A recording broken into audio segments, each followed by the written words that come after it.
Let us start the Hindu newspaper analysis for 17th of January 2023.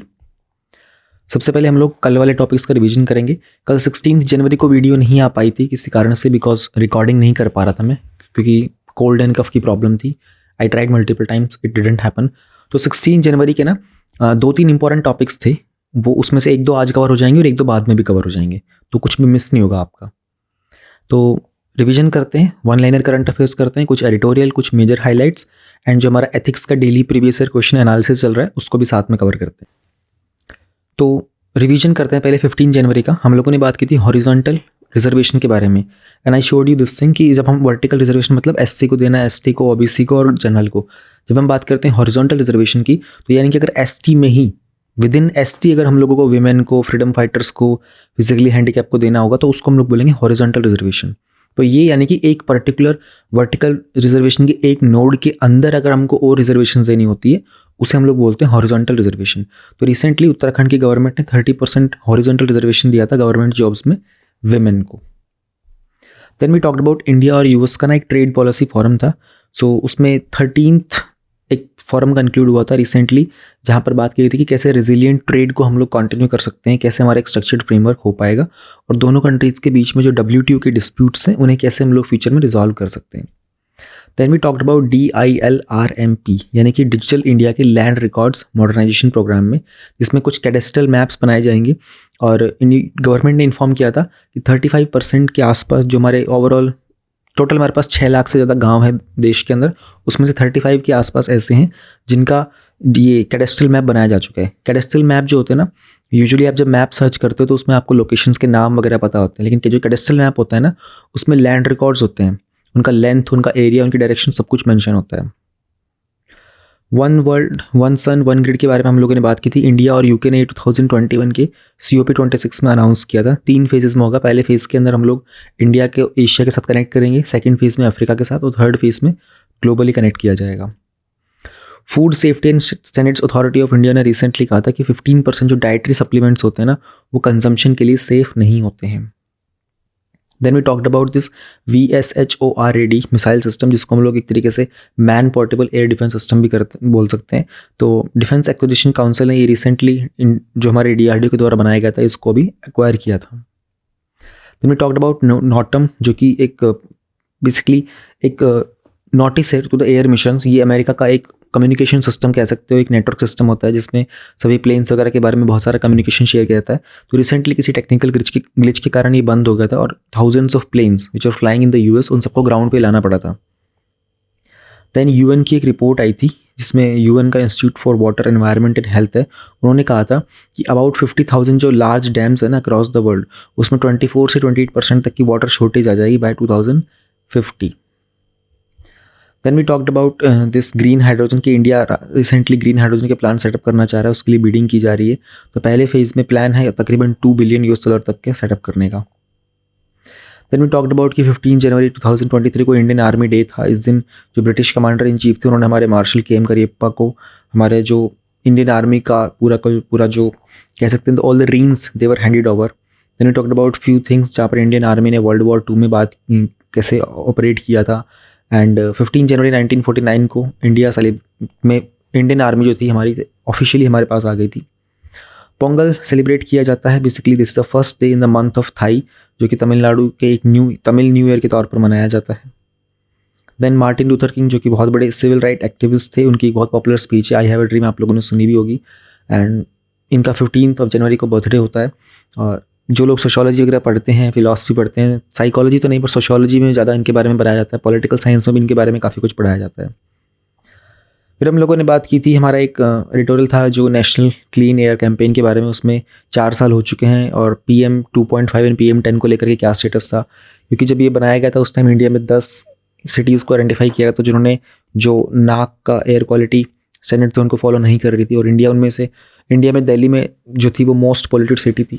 But 4 साल बाद जो targets थे वो पूरे नहीं किए जा रहे हैं, एंड बहुत सारे एयर क्वालिटी के मॉनिटरिंग स्टेशंस भी सेटअप नहीं किए गए हैं. तो उसी को लेकर के एक रिव्यू था. देन वी टॉक्ड अबाउट कि भोपाल गैस ट्रेजेडी के अंदर इंडियन सेंट्रल गवर्नमेंट जो कैसे डिमांड कर रही है यूनियन कार्बाइड कॉरपोरेशन से और ज़्यादा अमाउंट, क्योंकि सेंट्रल गवर्नमेंट ने ये कहा था कि जो नंबर ऑफ डेथ्स हैं वो इंक्रीज़ हो गई हैं और सुप्रीम कोर्ट ने अपना वर्डिक्ट इसमें रिजर्व किया था ये कहते हुए कि आपने रिव्यू पिटिशन तक भी फाइल नहीं की थी, आपने डायरेक्ट क्यूरेटिव पिटिशन फाइल की थी. So review petition comes under article 137. Then we talked about कुछ सेंट्रल गवर्नमेंट जो है वो बॉर्डर एरियाज़ के अंदर विलेज डिफेंस कमेटीज़ बनाने की सोच रही है. काफ़ी सालों पहले उनको बंद कर दिया गया था ईयर 2000 के पास, बट उनको भी रिवाइव किया जा रहा है. देन एक स्कीम है पशु सखी प्रोजेक्ट करके, ये रांची में काफ़ी पॉपुलर हो रही है. वी टॉक्ड अबाउट दिस कि एनिमल हस्बेंड्री में और रूरल एरिया के अंदर एंगेजमेंट इंक्रीज़ करने में, वहाँ पर डेवलपमेंट ले जाने में. तो जानवरों के बारे में है ये. दिस इज़ मोर अबाउट उनको वैक्सीनेशन करना, जानवरों की ब्रीडिंग, फीडिंग, मैनेजमेंट करना एनिमल वेस्ट का. उसके लिए पशु सखी का प्रोजेक्ट बहुत सक्सेसफुल है. वी टॉक्ड अबाउट कि नील कुरिंजी एक ऐसा पौधा होता है जो 12 साल में एक बार खिलता है. इसको लेकर के एक सेंचुरी बनाने की बात की जा रही थी, बट वो बहुत टाइम से डिले चल रही. 2006 में अनाउंस की गई थी, बट अभी तक उस पर कोई काम नहीं किया गया. देन आंध्र प्रदेश के विलेज में एक बुलक कार्ट रेस होती है. तो मैंने ये कहा था कि आप ध्यान रखिएगा, सिर्फ जल्लीकट्टू नहीं होता है जहाँ पर एनिमल्स के साथ कोई ना कोई स्पोर्ट खेला जाता है. There are other things also, you have to just remember certain examples.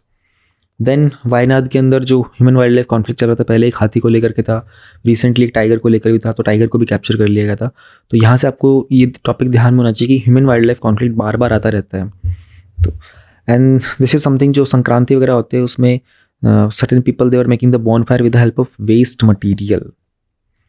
हमारे जो डिफेंस मिनिस्टर थे उन्होंने सोल ऑफ सील करके एक कैंपेन लॉन्च किया था, जिसमें जो हाई एल्टीट्यूड के ऊपर जाने वाले, बेसिकली एक 12 दिन का है, उसमें 12 इंडियन पार्टिसिपेंट्स होंगे, उसमें 6 इंटरनेशनल टीम्स भी होंगी. इनका उम्र 18 से 30 के आसपास होने वाली हैं.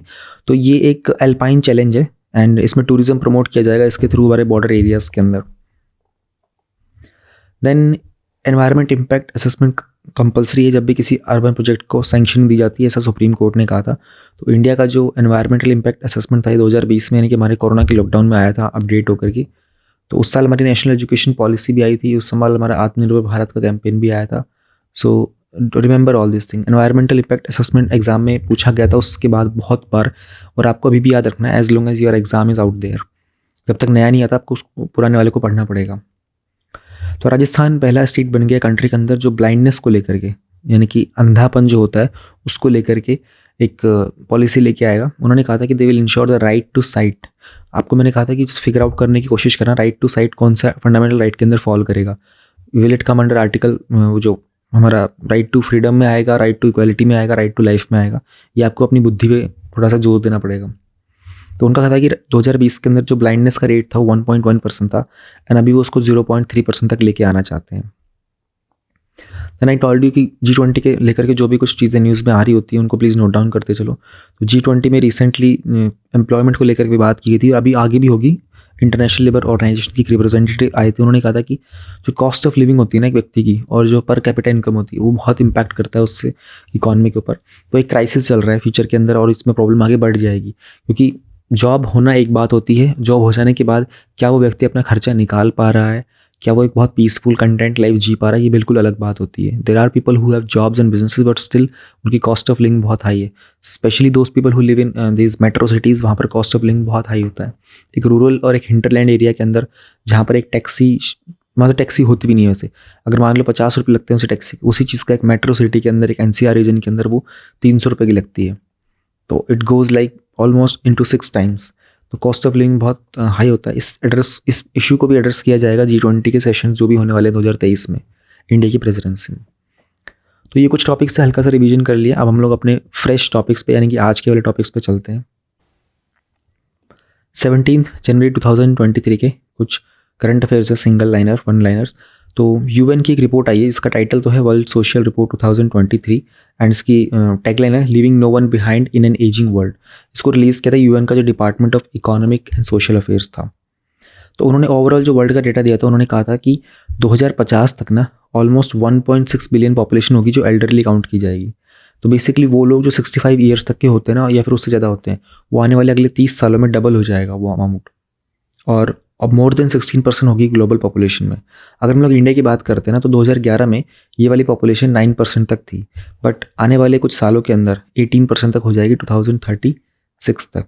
तो इन सब के लिए भी काफ़ी कुछ हमें इंश्योर करना पड़ेगा इनका फ्यूचर में प्लानिंग के लिए, उसके लिए आज से शुरुआत करनी पड़ेगी. लाइफ एक्सपेक्टेंसी जो इंडिया के अंदर है ना वो भी डबल हो चुकी है इंडिपेंडेंस से ही। तो अराउंड 32 ईयर्स हुआ करती थी वो 1940s में, और 70 ईयर्स तक हो चुकी है वो आज की डेट में। तो बहुत सारी कंट्रीज़ ने, many countries have done even better, but this is still a historical achievement. यानी कि इंडिया से ज़्यादा बेहतर किया है अपने लाइफ एक्सपेक्टेंसी के अंदर। लेकिन इंडिया के लिए, कंसिडरिंग इंडिया की पॉपुलेशन, कंसिडरिंग इंडिया का literacy rate and the kind of issues that we had to face, और उसके मुकाबले अगर वो सबसे कंपेयर करते तो इंडिया ने अपने लाइफ एक्सपेक्टेंसीज़ को पिछले 70 से 80 सालों के अंदर डबल से ऊपर ले गए। तो this is really adorable. Then one nation one election, ये टॉपिक जो था, तो वन नेशन वन इलेक्शन की बात करिए तो अभी हम देखते हैं तो हर स्टेट के असेंबली इलेक्शंस अलग अलग टाइम पर होते हैं। जनरल इलेक्शन जो कि हमारे लोकसभा इलेक्शंस होते हैं वो एक बार होता है।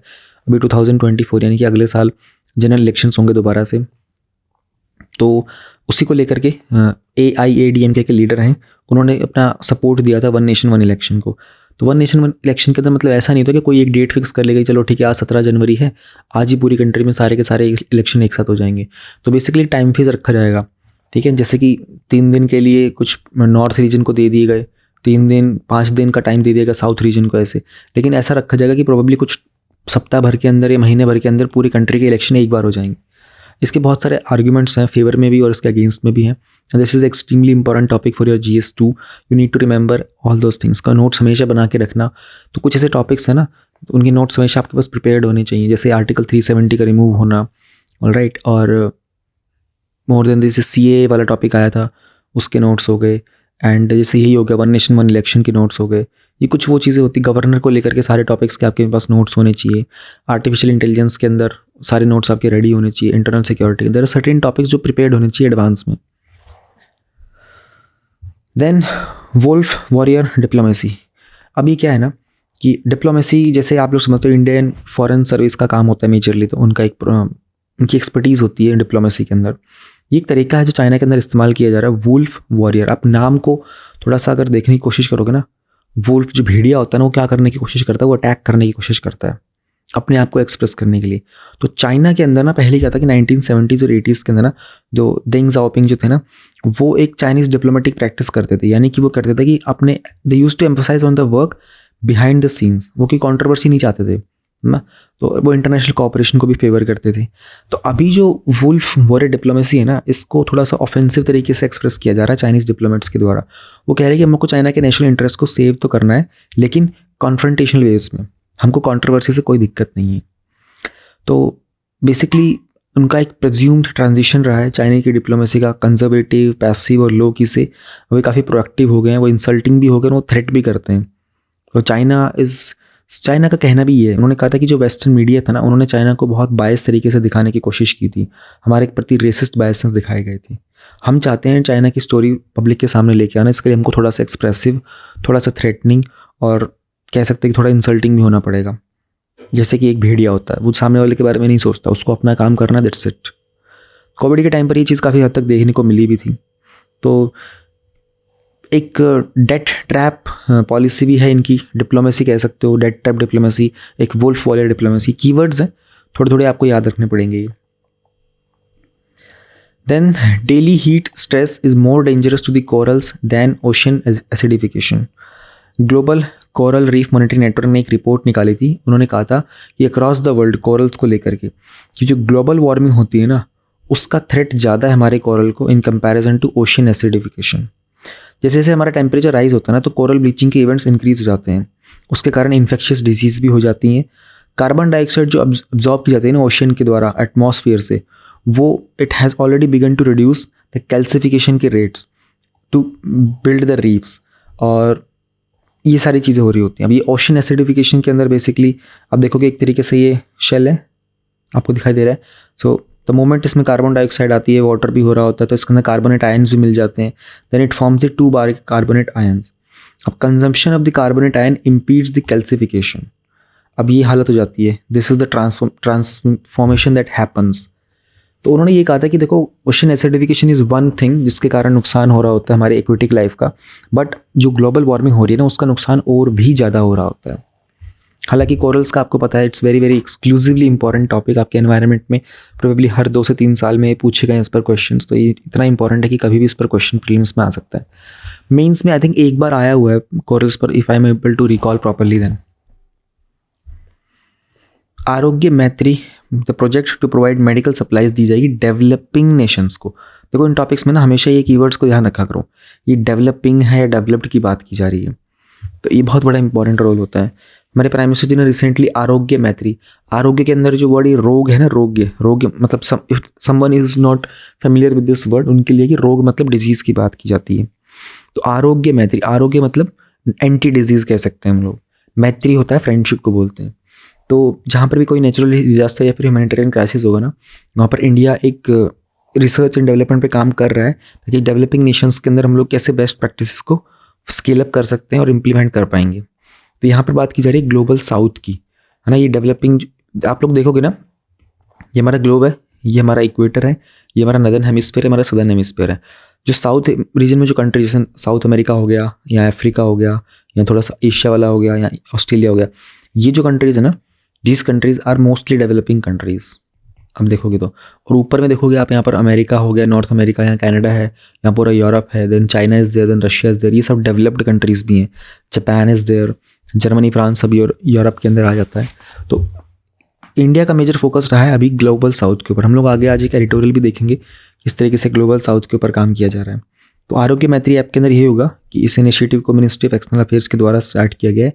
एक ह्यूमैनिटेरियन इनिशिएटिव है, कोविड-19 की वैक्सीन भी सप्लाई की गई थी, वो वैक्सीन मैत्री था। आरोग्य के अंदर हम लोग फर्दर और ग्लोबल साउथ में अपनी पार्टनरशिप को इंक्रीज करना चाहेंगे। Then we have this topic uranium contamination in the ground water. तो एक रिसेंटली एक रिपोर्ट आई थी सेंट्रल ग्राउंड वाटर बोर्ड के द्वारा, उन्होंने कहा था कि 12 स्टेट्स ऐसे हैं जहाँ पर यूरेनियम का जो लेवल है ना, वो अपनी परमिसिबल लिमिट से ऊपर चला गया है।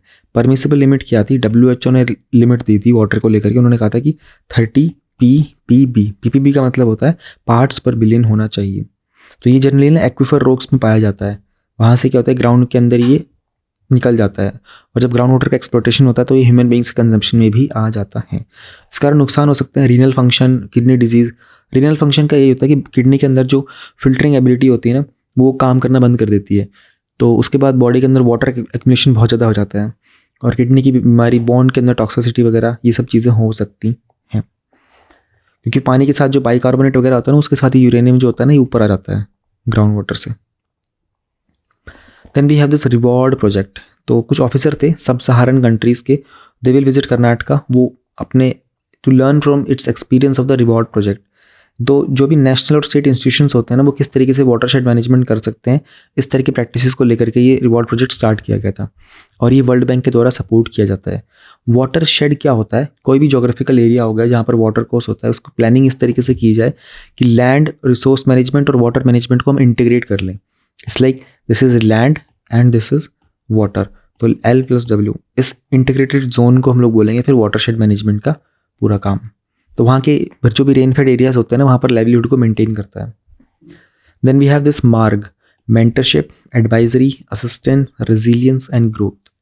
तो इसकी कुछ मेंटर मास्टर क्लास ऑर्गेनाइज की गई थी स्टार्टअप इंडिया के इनोवेशन वीक के तौर पर। तो एक 1 स्टेप प्लेटफॉर्म बनाया गया है कि जो भी स्टार्टअप्स वगैरह होते हैं ना, उनको different functioning, staging, geographies, domains के ऊपर मेंटोर करने के लिए। देन लास्ट हमारा जो 1 लाइनर करंट अफेयर है वो है बासमती राइस को लेकर के। तो रिसेंटली FSSAI, ये हम लोगों ने लास्ट टाइम पढ़ा था FSSAI के बारे में। तो एक कैसे एक ऑटोनमस बॉडी है जो काम करती है हमारे फूड की सेफ्टी एंड सिक्योरिटी के लिए। क्योंकि लास्ट टाइम हम लोगों ने पढ़ा था ना, इन्होंने कहा था कि 15% ये जो डाइटरी सप्लीमेंट्स होते हैं ना, ये कंजम्पशन के लिए बहुत डेंजरस होते हैं। इन्होंने ना रिसेंटली कुछ स्टैंडर्ड्स बताए थे कि भाई हमारा जो बासमती राइस होता है ना, तो बासमती राइस बहुत प्रीमियम होता है, काफ़ी महंगा होता है, अच्छा होता है, जनरली हिमालयन फुटील्स में पाया जाता है। तो इसका जो ग्रेन साइज़ होता है ना, आप देखोगे चावल का जो साइज़ होता है थोड़ा सा बड़ा होता है, बहुत फ्लफ़ी भी होता है ये, इसकी खुशबू भी अलग होती है, इसका फ्लेवर भी थोड़ा डिफरेंट होता है। और तो उसको लेकर के उन्होंने कहा था कि कुछ पर्टिकुलर स्टैंडर्ड्स हम लोग फिक्स कर देते हैं। बस यही था बासमती राइस। और राइस तो आपके एग्ज़ाम में कई बार आया हुआ है। ये टॉपिक एक्चुअली प्रीलिम्स का है, इसमें मेंस जैसा कुछ नहीं था खास। अब अपने कुछ हाइलाइट्स देख लेते हैं, उसके बाद कुछ टॉपिक्स डिटेल में कवर करेंगे। Exports drop by 12.2% a year on slow demand. इसमें ना ये जो एक्सपोर्ट और इंपोर्ट के जो टॉपिक्स होते हैं ना, इसमें कितना डेटा चल रहा है ना राइट नाउ, ये आपको ना हर बार नोट डाउन नहीं करना होता। तो when ever you have your exam ना, फॉर एग्जाम्पल जैसे कि आज 17 जनवरी है और आपका 20 जनवरी को आपका एग्जाम है मेंस वगैरह का, जहाँ पर आपको आंसर लिखने होंगे, तो आप 20 जनवरी से पहले 17 जनवरी के आसपास देख लो कि जनवरी था तो दिसंबर मंथ का देख के जाओ, दिसंबर का, और फिर जनवरी और ईयर 2022 का कितना इंपॉर्टेंट, कितना एक्सपोर्ट चल रहा है, कितना हमारा फॉरेन रिजर्व है हमारे पास, है ना, क्या हमारा ट्रेड डेफिसिट चल रहा है। बल्कि और ये याद कैसे होता है, जैसे अभी ये टॉपिक न्यूज़ में आया है ना राइट नाउ, तो अभी आप एक शीट के ऊपर एक अलग से शीट बना लो वो उस डेटा की जो आपको बिल्कुल रिसेंट यूज़ करना होगा, तो उस पर लिख लो एक्सपोर्ट का डेटा, है ना, फॉरेक्स रिजर्व का डेटा, और उसके अलावा ट्रेड का डेटा इंडिया का, है ना, एंड इंडिया की इकोनॉमी जीडीपी में कितनी चल रही है उस डेट के अंदर। तो ऐसा कुछ एक पेज के ऊपर कुछ बस छोटे छोटे कीवर्ड लिख लो कि एग्जाम से 2 दिन पहले आपको इनका लेटेस्ट डेटा गूगल पे सर्च करके या फिर इनकी वेबसाइट से सर्च करके पर्टिकुलर जो भी आपको मालूम होंगी वो आपको नोट डाउन करना है। तो अभी का क्या अपडेट आया है, इंडिया का जो एक्सपोर्ट था, एक्सपोर्ट मतलब हम लोग इंडिया से बाहर जो सामान बेचते हैं, जो गुड्स वगैरह बेचते हैं, जिसकी दिसंबर में हम लोगों ने 34 बिलियन यूएस डॉलर के आसपास का एक्सपोर्ट किया था। और नवंबर से अगर हम लोग कंपैरिजन कर रहे हैं, नवंबर में हम लोगों ने 32 बिलियन का किया था और दिसंबर में हम लोगों ने 34 बिलियन का, तो कितना राइज हो गया, ऑलमोस्ट 7.75% का राइज। लेकिन अगर हम लोग एक साल पहले की बात करते हैं तो इसमें डिप आया है, यानी कि 12.2% के आसपास था पहला और वो कम हो गया है एक साल के अंदर। हमारे जो इंपोर्ट्स थे ना वो भी कम हुए, ऐसी बात नहीं है।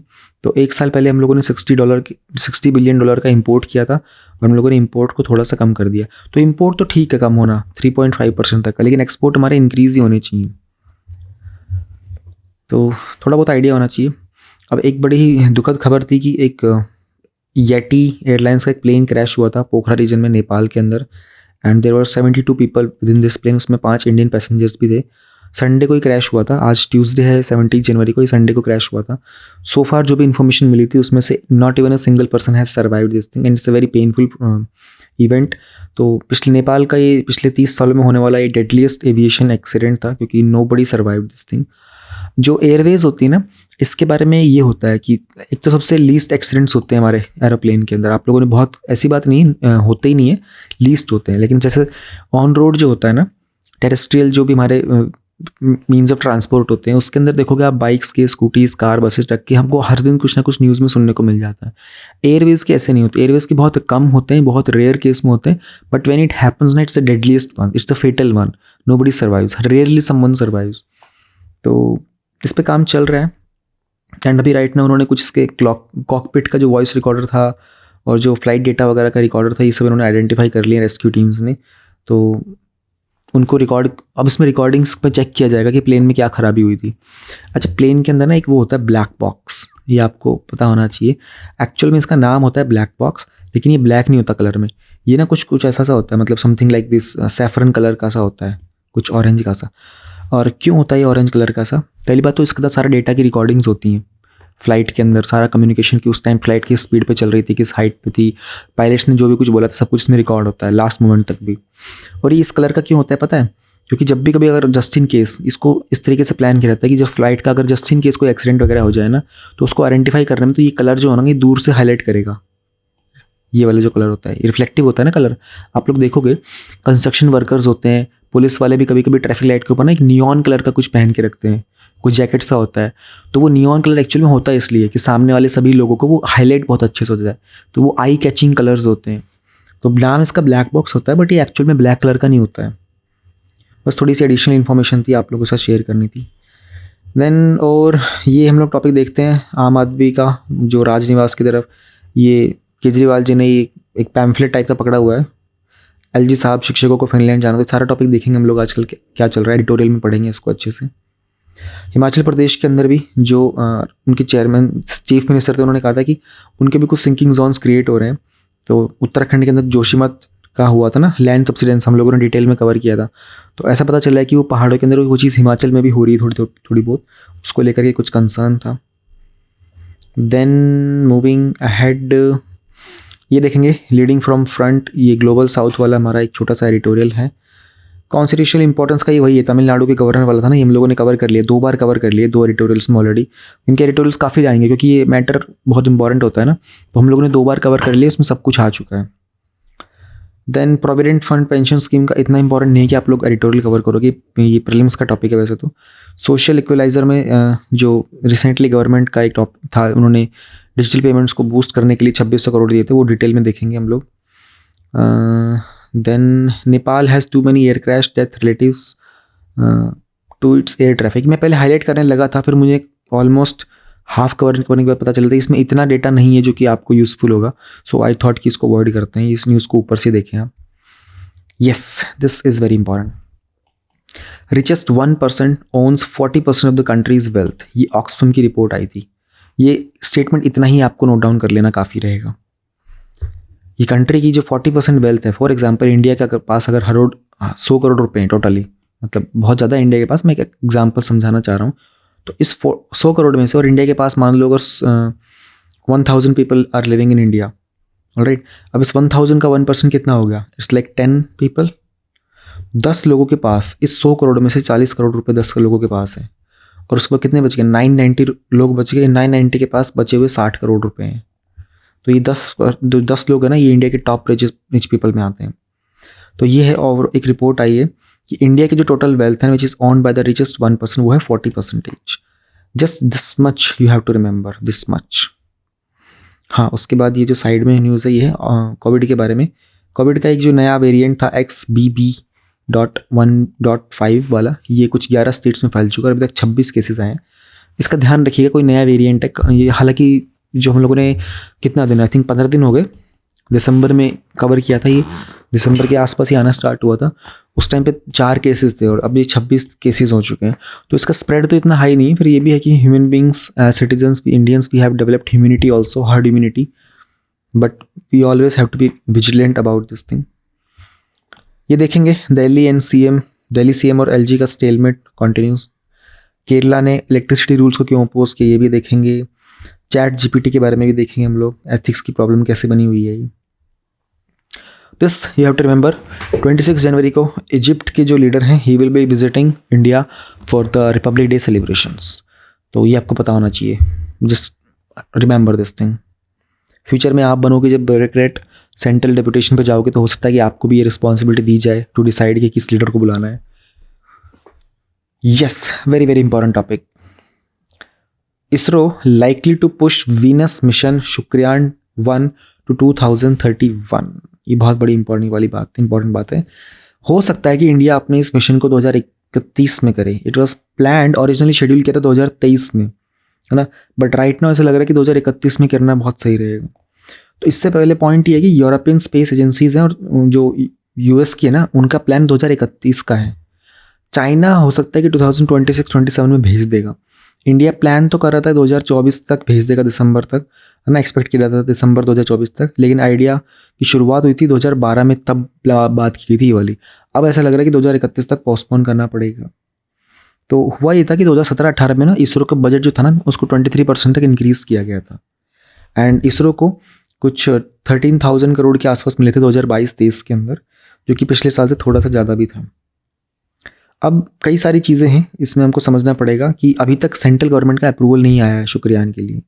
इस कारण से 2023 में जा सकता है. फिर इसके ना कुछ ऑप्टिमल लॉन्च करने की विंडोज़ होती हैं, किस टाइम पर लॉन्च करना है. तो वो एवरी 19 मंथ्स में विंडो आती है.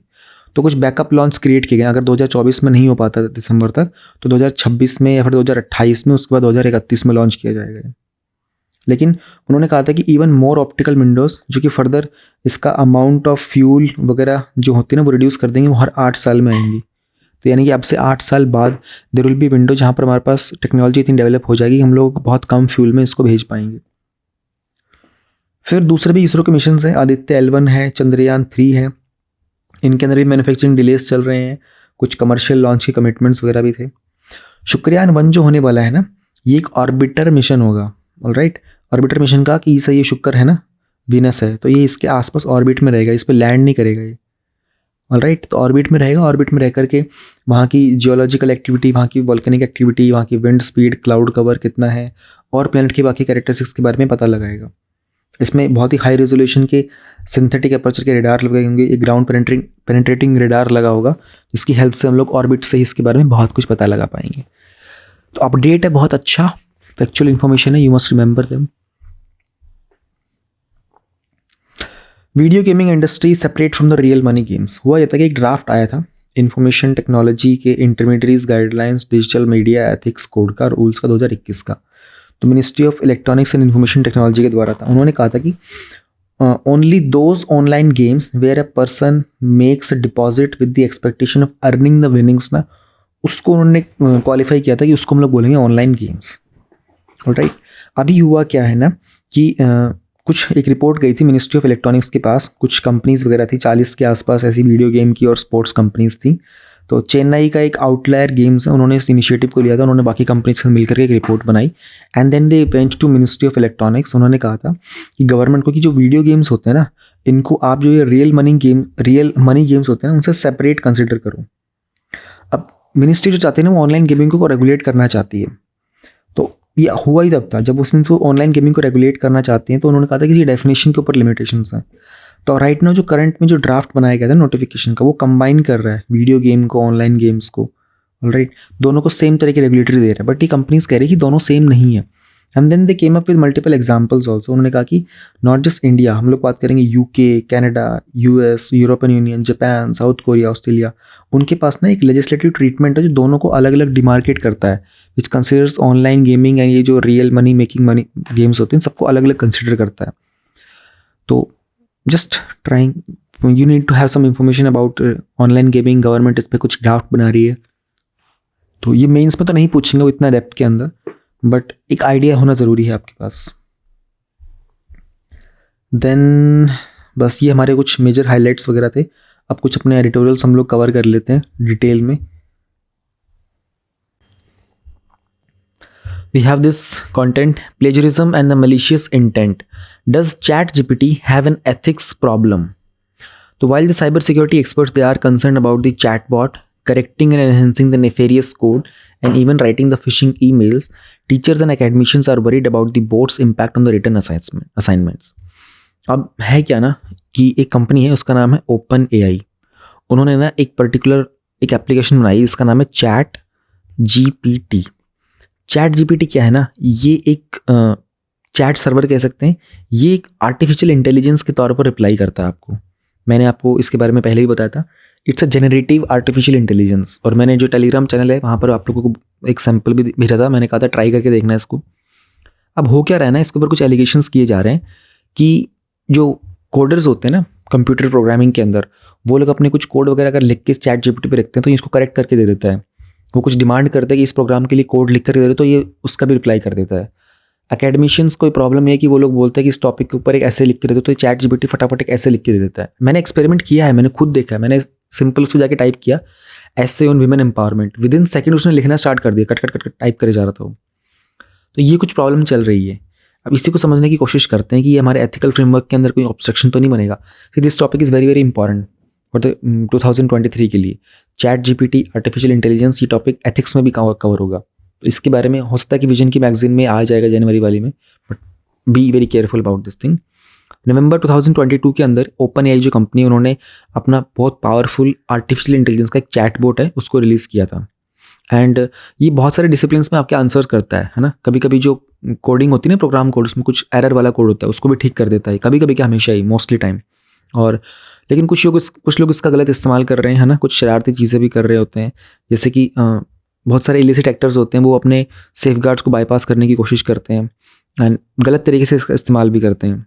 तो कुछ कंपनीज वगैरह थे, रिसर्च आउटलेट्स वगैरह थे, उन्होंने बहुत सारी चीज़ें बताई थी इनके बारे में। उन्होंने क्लेम किया था कि चैट बोट ने ना उनकी मदद की थी एक मैलिशियस कोड लिखने में भी, even though they claim to be amateurs, यानी कि उनको आता भी नहीं था लिखना, बट समहाउ उन्होंने इस सॉफ्टवेयर का इस्तेमाल किया and they were able to write a malicious code also.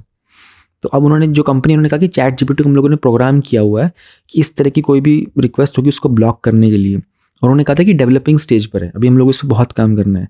फिर कुछ फिशिंग ईमेल्स लिख देता है। ये फिशिंग ईमेल्स क्या होते हैं ना, कि आपको एक ईमेल आएगा, उसमें लिखा होगा कि आपके बारे में कुछ पर्टिकुलर इन्फॉर्मेशन हो सकती है, आपको कुछ एडवर्टाइज करना होगा, उस पर नीचे लिखा होगा log in with Facebook, log in with Instagram. आप उस पर क्लिक करोगे ना तो एक वेबसाइट खुल जाएगी, तो आपको दिखाई देगा कि अरे तो सेम इंस्टाग्राम का पेज है, तो सेम फेसबुक का है। आप उसमें अपना पासवर्ड ID डाल दोगे तो एक्चुअल में वो फेसबुक वगैरह तो नहीं खोलेगा, बट आपका पासवर्ड ID वगैरह होता है ना, किसी के पास चला जाएगा और वहाँ से वो इमीडिएटली लॉगिन करके आपके पासवर्ड को चेंज कर देगा, तो आपके अकाउंट को हैक कर सकता है। तो fishing is like basically creating something which appears to be real but which is not real, and it just snatches away your password and other login details. तो बहुत सारे लोग ऐसे इसमें मालवेयर भी बना सकते हैं, है ना। एंड जो बॉट होता है उसको ट्रिक भी किया जा सकता है। There are people who are smart enough कि वो इस कंप्यूटर को ट्रिक करके और उसको थोड़ा सा कंफ्यूज करके and they can definitely develop some important codes through it. तो उन्होंने इसी बारे में बात की थी कि हमारे कंटेंट की पॉलिसी को वायलेट करता है। ओपन एआई ने ये कहा था कि अगर आप किसी बोर्ड से बात करते हो, आप इस बोर्ड से डिमांड करते हो इलीगल या फिर फिशिंग कंटेंट के बारे में, तो कंटेंट पॉलिसी को वायलेट भी करता है। तो इसको लेकर के उन्होंने कहा था कि दिस कंटेंट में वायलेट आर, जब भी आप ऐसा कुछ डिमांड करोगे तो चैट बोर्ड की तरफ, चैट जीपीटी की तरफ से एक रिप्लाई आएगा, दिस कंटेंट में violate our content policy, if you believe this to be an error please submit your feedback, your input will aid our research in this arena. अब एक कंपनी है, आप लोगों ने उसका नाम कभी सुना भी होगा, स्टैक ओवरफ्लो, जिन्होंने कभी कंप्यूटर प्रोग्रामिंग की होगी उनको पता होगा इसके बारे में। तो एक फोरम है सॉफ्टवेयर प्रोग्रामर्स के लिए, उन्होंने तो एआई के द्वारा जनरेट किए हुए कोई भी कोड उनके प्लेटफॉर्म के ऊपर टेस्ट करना, रन करना एकदम ब्लॉक कर दिया है। एंड मल्टीपल स्क्रिप्ट पे काम करता है, बहुत सारी वेरिएशंस होती हैं, है ना, और बहुत सारे लार्ज लैंग्वेज मॉडल्स भी होते हैं जो ईजिली इसमें किए जाते हैं। नाउ प्लेगरिज्म का अलर्ट भी आया था। टीचर्स और एकेडमिशियंस ने कहा था कि भाई चैट जीपीटी के अंदर ना बच्चे अपने असाइनमेंट लिख के ला रहे होते हैं। उन्होंने कहा कि बच्चे ऐसे भी लिख के ले आते हैं, हम टॉपिक देते हैं वो इस पे लिखते हैं, वो खटाकर नोट डाउन करके ले आते हैं।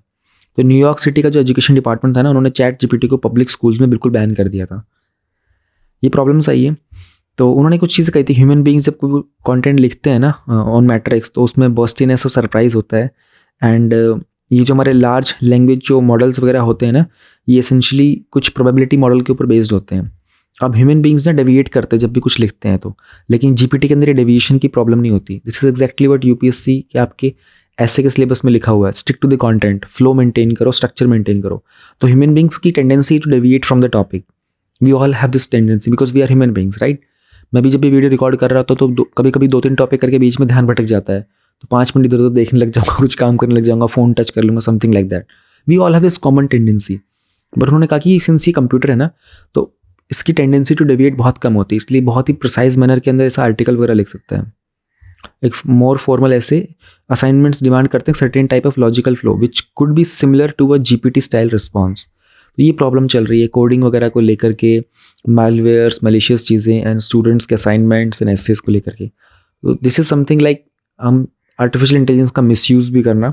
बट पता है आपको सिर्फ मिसयूज़ नहीं देखना है, when you become a bureaucrat ना, you need to bring out the positive side also. ये आर्टिफिशियल इंटेलिजेंस बाकी किस चीज़ में हमारी मदद कर सकती है। There are so many questions which are real to be asked to the chat GPT.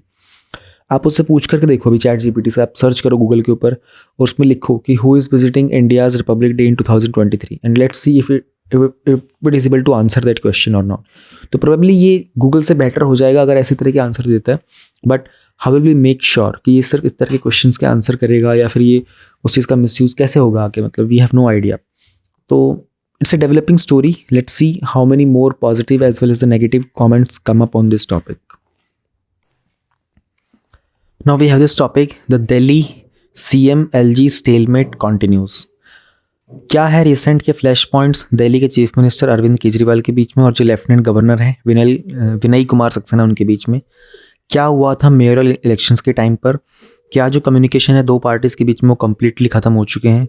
क्या दूसरे ऐसे इवेंट्स थे जिनके कारण इन दोनों के CM और LG के बीच में डिस्कॉर्ड और ज़्यादा बढ़ गया था?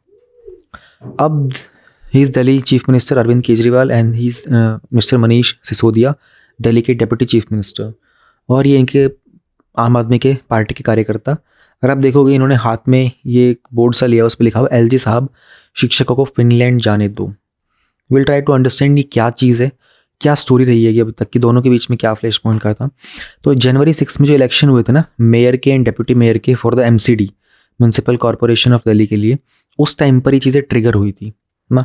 तो आम आदमी पार्टी ने कहा था कि जो लेफ्टिनेंट गवर्नर थे ना, वो जो भी ऑर्डर्स इशू कर रहे हैं वो practically everything is bypassing the elected government. आपको पता होना चाहिए जो यूनियन टेरिटरीज है इंडिया के अंदर, उसमें दिल्ली एंड जो पुडुचेरी है, इन दोनों में इलेक्टेड गवर्नमेंट है, यानी कि लेजिस्लेटिव असेंबलीज हैं यहाँ पर। और इसमें जो इनके गवर्नर के रोल पर जो होते हैं, that person is known as the lieutenant governor. हुआ क्या है ना कि जो हमारे यहाँ पर जो लेफ्टिनेंट गवर्नर है उन्होंने सत्य शर्मा को, जो कि बीजेपी के काउंसलर थे ना, उनको ही अपॉइंट कर दिया था फॉर द मेयरल पोल्स, जिसमें उन्होंने एक गैजेट नोटिफिकेशन पास करके ऐसा किया था। आम आदमी पार्टी ने इनके ऊपर एलिगेशंस लगाए थे कि इन्होंने एक ट्रेडिशन होता है, ट्रेडिशन क्या था कि जो सीनियर मोस्ट काउंसलर होगा ना उसको प्रिसाइडिंग ऑफिसर बनाना चाहिए। तो लेफ्टिनेंट गवर्नर ने सीनियर मोस्ट ऑफिसर को बाईपास करके इस चीज़ को वॉयलेट किया था। फिर उन्होंने ये भी कहा कि लेफ्टिनेंट गवर्नर ने ना MCD के अंदर 10 एल्डरमैन को नॉमिनेट किया था। तो नॉमिनेट करना होता है जो कि इनके पास स्पेशल नॉलेज होती है। बीजेपी ने कहा कि ये जो भी लोग नॉमिनेट किए गए थे ना, ये सारे के सारे बीजेपी के साथ आम आदमी पार्टी ने कहा कि जिन 10 लोगों को लेफ्टिनेंट गवर्नर के द्वारा नॉमिनेट किया गया था फॉर दिस पोजीशन, ये सब के सब बीजेपी के साथ लिंक रखते हैं। प्लस में उन्होंने कहा कि दिल्ली म्यूनसिपल कॉर्पोरेशन एक्ट 1957 के अकॉर्डिंगली जो नॉमिनेटेड लोग होते हैं ना, इनको वोटिंग राइट्स नहीं मिलते, लेकिन मेयरल पोल्स के अंदर इन लोगों को वोटिंग राइट्स दिए गए थे। ये आम आदमी पार्टी ने एलिगेशंस लगाए थे। और क्या है, मिस्टर केजरीवाल ने एक्यूज़ किया था मिस्टर सक्सेना जो कि लेफ्टिनेंट गवर्नर हैं, कि वो जो भी प्रैक्टिकली जो भी सब्जेक्ट होता है ना, जो कि जिन पर ऑर्डर पास करने होते हैं, वो चीफ सेक्रेटरी को पास करते हैं और चीफ सेक्रेटरी उनको इम्प्लीमेंट कर देते हैं, यानी कि इलेक्टेड गवर्नमेंट का कोई रोल रह ही नहीं गया। तो उन्होंने कहा था कि bearing the 3 reserve subject, 3 reserve subject किसके पास है? सेंट्रल गवर्नमेंट के पास, जो कि हैं पुलिस, पब्लिक ऑर्डर और लैंड। उन्होंने कहा था कि जो एग्जीक्यूटिव कंट्रोल है ना बाकी सारे ट्रांसपोर्ट सब्जेक्ट्स का, वो तो हमारे इलेक्टेड गवर्नमेंट के पास है ना, लेकिन लेफ्टिनेंट गवर्नर उन इलेक्टेड जो ट्रांसपोर्ट सब्जेक्ट्स होते हैं ना, उन पर भी ऑर्डर इशू कर रहे होते हैं। आम आदमी पार्टी ने कहा था कि सुप्रीम कोर्ट के बहुत क्लियर इंस्ट्रक्शंस थे कि जो लेफ्टिनेंट गवर्नर है is bound by the aid and advice of council of ministers, किस पर? सभी ट्रांसपोर्ट सब्जेक्ट्स पर। And he can invoke article 239 का A clause 4 of the constitution, अगर उनको लगता है कि उनके काउंसिल ऑफ मिनिस्टर्स से उनका डिसीजन थोड़ा अलग होने वाला है। अब देखो, मैंने आपको पहले भी कहा था कि ये गवर्नर एंड जो स्टेट गवर्नमेंट या फिर यूनियन टेरिटरी गवर्नमेंट है, इसके इश्यूज बहुत बड़ी प्रॉब्लम है इंडिया के अंदर। सेंटर स्टेट रिलेशन, फेडरलिज्म, है ना, centralisation, decentralisation, everything falls into these particular keywords. ये बहुत इंपॉर्टेंट है आपके लिए जानना है पूरे टॉपिक के अंदर। हर दिन कुछ ना कुछ रहता है गवर्नर को लेके, लेफ्टिनेंट गवर्नर को लेके। पहले केरला वाला चल रहा था, फिर तमिलनाडु वाला चल रहा था, फिर कभी वेस्ट बंगाल का चलता रहता है, फिर अभी ये वाला चल रहा है। तो इट्स वेरी इस पर अपडेट रखना पड़ेगा आपको, क्या कर सकते हो। अब यहाँ पर जो लेफ्टिनेंट गवर्नर है उनका क्या स्टैंड रहा है, तो जितने उनको लेटर लिखे गए थे कि भाई उन्होंने इलेक्टेड गवर्नमेंट को बाईपास किया था, केजरीवाल जी ने उनको लेटर लिखे, तो उन्होंने, अब हमारे सक्सेना जी ने क्या कहा, उन्होंने कहा कि कुछ कॉन्स्टिट्यूशनल प्रोविजंस हैं, यानी कि संवैधानिक प्रावधान है, कुछ स्टैट्यूट्स हैं, कुछ एक्ट्स हैं, जिसके अंदर जो मल्टी लेयर्ड स्कीम होती है ना एडमिनिस्ट्रेशन की, वो बताई गई है एनसीटी की किस तरीके से काम करती है। तो उन्होंने कहा था कि कुछ सीरियस डेलिब्रेशंस थे हमारे कॉन्स्टिट्यूंट असेंबली के, स्टेट रिओर्गनाइजेशन का जो कमीशन बनाया गया था हमारा 1956 के एक्ट से पहले, उन सब के। उन्होंने कहा था कि इसमें बहुत सारी इंटरप्रिटेशन है सुप्रीम कोर्ट के जजमेंट की। देन उनकी ऑफिस से एक स्टेटमेंट भी आया था लेफ्टिनेंट गवर्नर के, तो उन्होंने पॉइंट बाय पॉइंट सारे रैशनल बताया था कि क्यों उन्होंने जो डिसीजंस लिए गए थे ना, और जो डिसीजंस थे ना, ये सारे के सारे taken by him as he was the administrator of NCT of Delhi, जो नेशनल कैपिटल टेरिटरी है ना, उसके वो एडमिनिस्ट्रेटर हैं। और उन्होंने बहुत सारे जो चीज़ें बताई थी कि कुछ मतलब प्रोविजंस हैं, स्टैट्यूट्स हैं, एक्ट्स वगैरह हैं, सुप्रीम कोर्ट की जुडिशियल इंटरप्रिटेशंस हैं, उन सबको ध्यान में रख के उन्होंने ऐसा किया था। एक और चीज़ थी कि क्या जो लेफ्टिनेंट गवर्नर हैं और जो चीफ मिनिस्टर हैं वो रेगुलरली मिलते रहते हैं, तो लेफ्टिनेंट गवर्नर और चीफ मिनिस्टर को वीकली मिलना होता है, यानी कि हर फ्राइडे को। हालांकि अक्टूबर के बाद से अभी तक कोई मीटिंग नहीं हो पाई, क्योंकि जो चीफ मिनिस्टर थे Arvind Kejriwal, he was busy for the campaigns in other states, क्योंकि इलेक्शन का टाइम था। तो mister Kejriwal met the LG lieutenant governor को बहुत लंबे गैप के बाद 13 जनवरी को मिले थे, और उस मीटिंग के अंदर भी प्रॉब्लम हो गई थी, स्टेलमेट। और कौन से दूसरे फ्लैश पॉइंट्स थे, तो एलिस वैस जो कि सेक्रेटरी हैं इन्फॉर्मेशन एंड पब्लिसिटी के दिल्ली गवर्नमेंट की साइड से, उन्होंने एक नोटिस इशू किया था कि आम आदमी पार्टी के कन्वीनर को कि 164 करोड़ रुपीज़ का अमाउंट स्पेंड किया गया था आपकी आम आदमी पार्टी के द्वारा पॉलिटिकल एडवर्टाइजमेंट के लिए, और ये पैसा दिल्ली गवर्नमेंट का था। ऑलराइट, अब जो डिप्टी चीफ मिनिस्टर है मनीष सिसोदिया, उन्होंने कहा कि जो सेंट्रल गवर्नमेंट है ना, ये ऑफिसर्स के ऊपर जो उनका कंट्रोल होता है ना, उसको मिसयूज़ कर रही है सर्विस डिपार्टमेंट्स के ऊपर।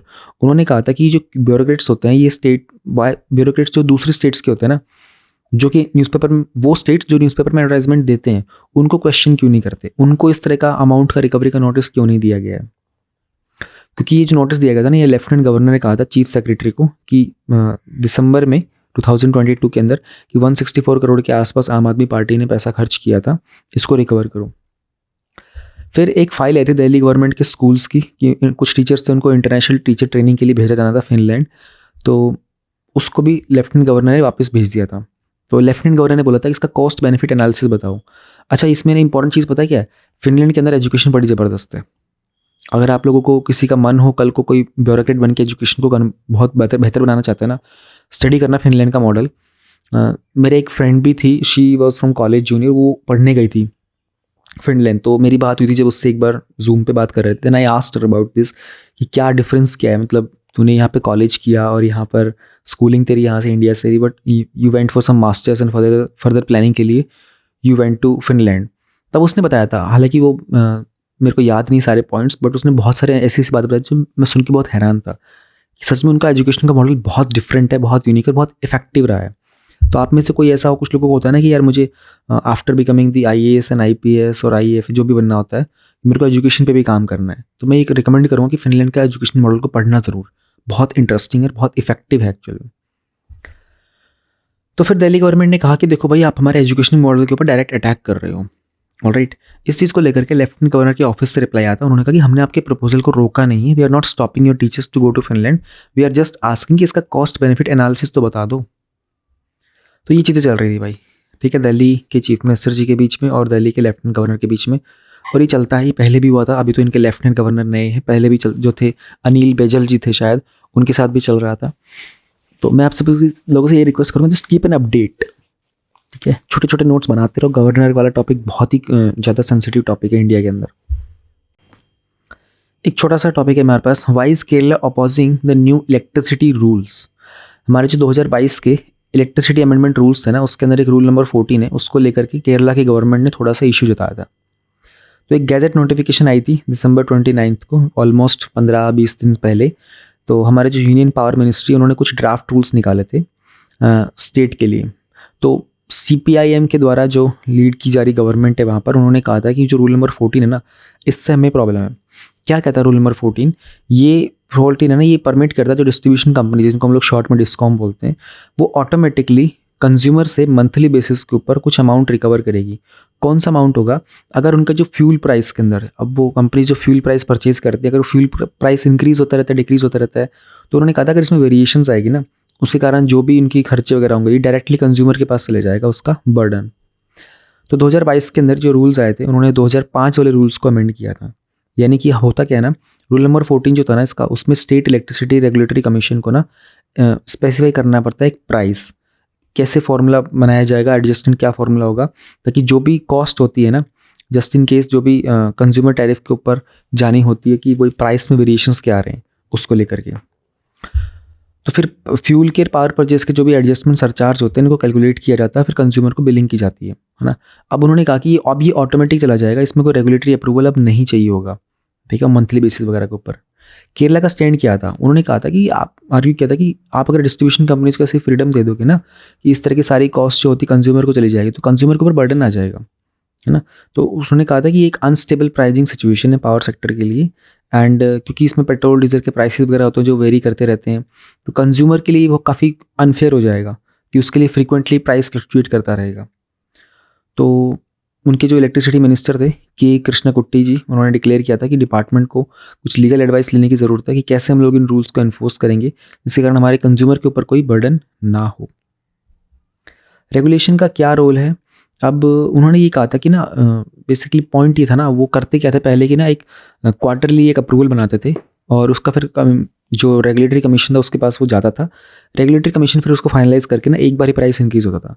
अब ये चीज़ ऐसी नहीं होगी। उन्होंने ये भी कहा था कि रेनिंग सीजन के अंदर जो हाइड्रो पावर जनरेशन होती है ना बहुत हाई हो जाती है, 50% के आसपास डिमांड उनकी वहाँ से आ रही होती है। तो मिनिस्टर ने सजेस्ट किया था कि जो रिमेनिंग मंथ्स होते हैं ना, वहाँ पर जो पावर परचेज की कॉस्ट होती है ना, it should be kept minimum, ताकि किसी भी तरह के कंज्यूमर के ऊपर कोई बर्डन ना हो। अब यही है, देखो again this is centre state relation वाला इशू। सेंट्रल गवर्नमेंट कोई लॉ पास करती, कोई रूल्स करती, तो स्टेट गवर्नमेंट्स की तरफ से ऑब्जेक्शन कैसे आते हैं? कुछ ऑब्जेक्शन अच्छे भी होते हैं, कुछ ऑब्जेक्शन अच्छे नहीं होते। ये आपको भी अपनी विजडम से जानना पड़ेगा एंड अंडरस्टैंड करना पड़ेगा, as a citizen also, as an aspirant also, और as a future bureaucrat also. आपको हर एक एंगल से देखना पड़ेगा। Then we have this editorial, leading from front, India must amplify views of the global south as president of the G20 summit। 2020 में G20 summit की presidency India के पास में है एंड रिसेंटली गवर्नमेंट का जो समिट रहा है फॉर द ग्लोबल साउथ, उसको लेकर के इंडिया बहुत फोकस कर रहा है। आप लोगों को पता होना चाहिए, मैंने आपको थोड़ी देर पहले बताया भी था, दिस इज़ द ग्लोब, ये हमारा इक्वेटर है। ऊपर की साइड में हमारे पास यहाँ नॉर्थ अमेरिका है, this is Europe, this is like China, this is Russia, यहाँ पर मिडल ईस्ट होता है। ये हमारे पास साउथ अफ्रीका हो गया, ये हमारे पास साउथ अमेरिका हो गया। दिस इज़ इंडिया, खैर यहाँ पर पड़ता है, falls there, but there are certain Asian countries over here and this is your Australia. तो इक्वेटर के नीचे की तरफ आप देखोगे ना, तो this is the global south. India वैसे अपने आप को ग्लोबल साउथ का पार्ट ही काउंट करता है, दो इंडिया इक्वेटर के ऊपर है, बट हम लोग यहाँ पर जोग्राफिकल तरीके से इतना ज़्यादा नहीं देख रहे हैं. We are considering more about the developing and the developed nations. ऊपर की तरफ देखोगे तो मोस्टली डेवलप्ड नेशंस आपको मिलेंगे, नीचे की तरफ आपको डेवलपिंग नेशंस ज़्यादा मिलेंगी. तो voice of the global south summit बहुत बड़ी लीडरशिप का लेवल पर G20 का एक इवेंट हुआ था, and they are looking towards the high table of the global leadership की बात की जा रही है.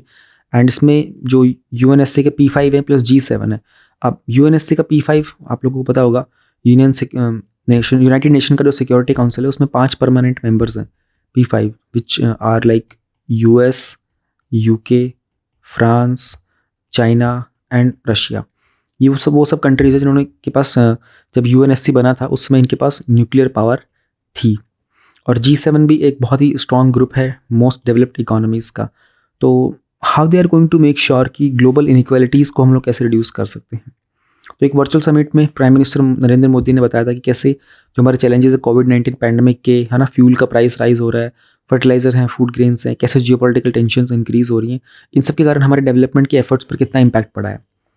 फिर हमारे जो एक्सटर्नल अफेयर्स के मिनिस्टर है S जयशंकर जी, उन्होंने भी बात की थी कि इंडिया का एक विजन है कैसे एक कॉमन फ्यूचर होना चाहिए हमारे ग्लोबल साउथ के साथ, और इंडिया का कुछ कॉमन पास्ट भी था ग्लोबल साउथ का, उसको भी हमें कंसिडर करके चलना है, क्योंकि मोस्टली यहाँ पर कॉलोनिज्म के शिकार रहे हैं.